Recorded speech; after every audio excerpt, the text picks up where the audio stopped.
जय श्री कृष्णा, राधे राधे। आज इस वीडियो में हम आपको सुनाने जा रहे हैं कार्तिक मास महात्म्य का पहला अध्याय। दोस्तों, जैसा कि हम सब जानते हैं, कार्तिक मास का आरंभ हो चुका है और इस पावन माह में, जिसे दामोदर मास भी कहा जाता है, यदि हम कार्तिक मास महात्म्य को प्रतिदिन अध्याय अनुसार सुने और भगवान की श्रद्धा भक्ति में मन लगाएं, तो भगवान नारायण की कृपा से हमें धन धान्य ऐश्वर्य सभी की प्राप्ति होती है। आइए आरंभ करते हैं कार्तिक मास महात्म्य का पहला अध्याय। एक बार की बात है, नैमिषारण्य तीर्थ में श्री सूत जी ने 88,000 सनकादि ऋषियों से कहा कि अब मैं आप सभी को कार्तिक मास की कथा विस्तार पूर्वक सुनाता हूँ, जिसका श्रवण करने से मनुष्य के सभी पाप नष्ट हो जाते हैं और अंत समय में उसे बैकुंठ धाम की प्राप्ति होती है। सूत जी ने कहा, श्री कृष्ण जी की अनुमति लेकर देवर्षि नारद के चले जाने के पश्चात सत्यभामा प्रसन्न होकर भगवान श्री कृष्ण से बोली, हे प्रभु, मैं धन्य हुई, मेरा जन्म सफल हुआ। मुझ जैसी त्रैलोक्य सुंदरी के जन्मदाता भी धन्य हैं, जो आपकी 16,000 स्त्रियों के बीच में आपकी परम प्यारी पत्नी बनने का मुझे अवसर मिला।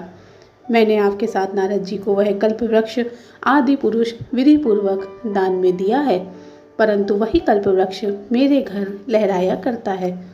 यह बात मृत्युलोक में किसी स्त्री को ज्ञात नहीं है। हे त्रिलोकीनाथ, मैं आपसे कुछ पूछने की इच्छुक हूँ। आप मुझे कृपा करके कार्तिक महात्म्य की कथा विस्तार पूर्वक सुनाइए, जिसके सुनकर मेरा हित हो और जिसे करने से कल्प पर्यंत भी आप मुझसे विमुख ना हो। सूत जी आगे बोले, सत्यभामा के ऐसे वचन सुनकर श्री कृष्ण हंसते हुए सत्यभामा जी का हाथ पकड़कर बोले और अपने सेवकों को वहीं रुकने के लिए कहकर विलास युक्त अपनी पत्नी को कल्प वृक्ष के नीचे ले गए। फिर हंसकर बोले, हे प्रिय, 16,000 रानियों में से तुम मुझे मेरे प्राणों के समान प्यारी हो और तुम्हारे लिए मैंने इंद्र देव एवं सभी देवताओं से विरोध किया था।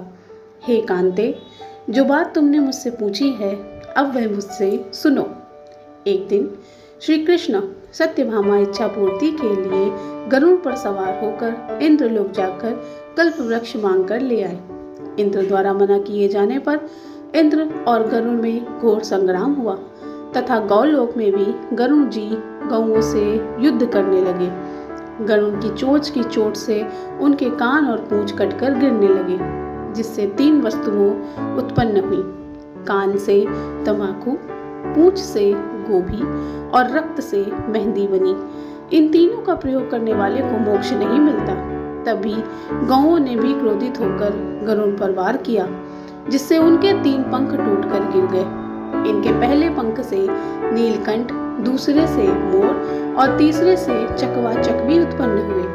हे प्रिय, इन तीनों का दर्शन करने मात्र से ही शुभ फल प्राप्त हो जाता है। यह सुनकर सत्यभामा ने कहा, हे प्रभु, कृपया मुझे मेरे पूर्व जन्मों के विषय के बारे में बताइए। मैं पूर्व जन्म में कौन कौन से दान, व्रत व तप या जप मैंने नहीं किए हैं। मेरा स्वभाव कैसा था, मेरे जन्मदाता कौन थे, मैं मृत्युलोक में जन्म क्यों लेना पड़ा मुझे, ये भी मुझे बताइए। मैंने ऐसे कौन से पुण्य कर्म किए जिससे मैं आपकी अर्धांगिनी बनी। श्री कृष्ण ने कहा, हे प्रिय, अब मैं तुम्हारे द्वारा पूर्व जन्म में किए गए पुण्य कर्मों को विस्तार पूर्वक कहता हूँ, उन्हें ध्यान से सुनो। पूर्व समय में सतयुग के अंत में मायापुरी में अत्रि गोत्र में वेद वेदांत के ज्ञाता देव शर्मा नामक एक ब्राह्मण निवास करते थे। वो प्रतिदिन अतिथियों की सेवा, हवन और सूर्य भगवान का पूजन किया करते थे। वो सूर्य के समान तेजस्वी थे।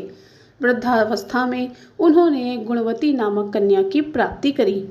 उस पुत्रहीन ब्राह्मण ने अपनी कन्या का विवाह अपने ही चंद्र नामक शिष्य के साथ कर दिया। वह चंद्र को अपने पुत्र की समान मानता था और चंद्र भी उन्हें अपने पिता की भांति ही सम्मान देते थे। एक दिन वे दोनों कुश व समिधा लेने के लिए जंगल में गए। जब वह हिमालय की तलहटी में भ्रमण कर रहे थे, तब उन्हें एक राक्षस आता हुआ दिखाई दिया। उस राक्षस को देखकर भय के कारण उनके अंग शिथिल हो गए और वो वहां से भागने में भी असमर्थ हो गए। तब उस काल के समान राक्षस ने उन दोनों को मार डाला। चूँकि वो धर्मात्मा थे, इसलिए मेरे पार्षद उन्हें मेरे बैकुंठ धाम में मेरे पास ले आए। उन दोनों द्वारा आजीवन सूर्य भगवान की पूजा किए जाने के कारण मैं उन दोनों पर अति प्रसन्न हुआ। गणेश जी, शिव जी, सूर्य व देवी, इन सब की पूजा करने वाले मनुष्य को स्वर्ग की प्राप्ति होती है। मैं एक होता हुआ भी काल और कर्मों के भेद से 5 प्रकार का होता हूँ। जैसे एक देवदत्त, पिता, भ्राता आदि नामों से मैं पुकारा जाता हूँ।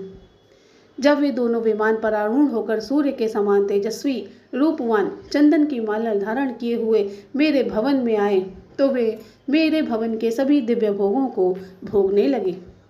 इति श्री कार्तिक मास महात्म पहला अध्याय समाप्त। दोस्तों, बोलिए ओम नमो भगवते वासुदेवाय नमः। दोस्तों, ये था कार्तिक मास महात्म का पहला अध्याय। इसी तरह चैनल पर बने रहिएगा। कार्तिक मास से जुड़ी अन्य वीडियोस भी हमारे चैनल पर आपको मिल जाएंगी। साथ ही साथ कार्तिक स्नान की कथाएं हम आपको रोज़ इसी प्रकार सुनाते रहेंगे। जय श्री कृष्णा।